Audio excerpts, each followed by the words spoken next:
ফের বিশাল সংখ্যক অনুপ্রবেশকারী পুলিশের জালে। শনিবার আগরতলা রেল স্টেশনে যৌথ বাহিনীর হাতে ধরা পড়ে 23 জন অনুপ্রবেশকারী বাংলাদেশী। রাজ্যের ধারাবাহিক অনুপ্রবেশের ঘটনা দেশ জুড়ে উদ্বেগ দেখা দিয়েছে। এই ঘটনায় ইতিমধ্যে এনআইএর বিশেষ দল অবস্থান নিয়েছে ত্রিপুরায়। রাজ্যে অনুপ্রবেশের ঘটনা উদ্বেগজনক রূপ নিয়েছে। প্রতিদিন যে পরিমাণ বাংলাদেশি অনুপ্রবেশকারী ত্রিপুরায় প্রবেশ করছে তা আগামী দিনে রাজ্য এবং দেশের জন্য অত্যন্ত ভয়াবহ পরিস্থিতি সৃষ্টি করতে পারে বলে ধারণা করা হচ্ছে। এমন একটা দিন বাদ যাচ্ছে না যেদিন অনুপ্রবেশকারীরা ভারতে প্রবেশ করছে না। কেবলমাত্র ত্রিপুরা সীমান্ত দিয়ে প্রতিদিন শত শত অনুপ্রবেশকারী বিএসএফ এর চোখে ধুলো দিয়ে দেশে প্রবেশ করছে।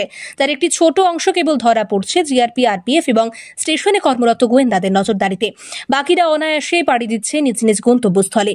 এর মধ্যে শনিবার একসাথে 23 জন অনুপ্রবেশকারী বাংলাদেশিকে গ্রেপ্তার করতে সক্ষম হল আরপিএফ, জিআরপি এবং গোয়েন্দারা, যার মধ্যে 22 জন পুরুষ এবং 1 জন মহিলা। একজন ভারতীয় মানব পাচারকারীকেও গ্রেপ্তার করেছে জিআরপি থানার পুলিশ।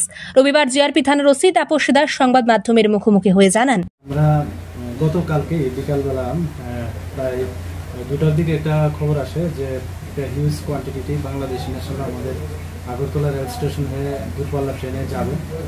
তো সেই সুবাদে আমরা আরপিএফ এবং আমাদের যে বিএসএফেরও গোয়েন্দা শাখা আছে এবং আমাদের যে আরও সিস্টার এজেন্সি আছে, আমরা ব্যাপারটা নিজেরা শেয়ার করলাম এবং শেয়ার করার পরে আমরা সবাই যেখানে এন্ট্রি পয়েন্ট আছে আমাদের আগরতলা রেল স্টেশনে, ওইখানে আমরা সবাই প্রত্যেকটা উইং মানে জিআরপি, আরপিএফ, বিএসএফ, পাশাপাশি আমাদের যে সিস্টার এজেন্সিগুলো আছে সবাই আমরা অ্যাম্বুশে বসি। তো তারপর আমরা দেখলাম যে অনেক লোক আসছে। তো যার মধ্যে আমরা প্রথম 10 জনকে আমরা আইডেন্টিফাই করেছি, মতলব দেখতেই বোঝা যাচ্ছে বাংলাদেশি ন্যাশনালের মতো। তো আইডেন্টিফাই করেছি। এর পরবর্তী সময় আরও 7 জন বিএসএফ তারা ওই দিক থেকে নিয়ে আসলো আমাদের মেন গেটের পাশ থেকে।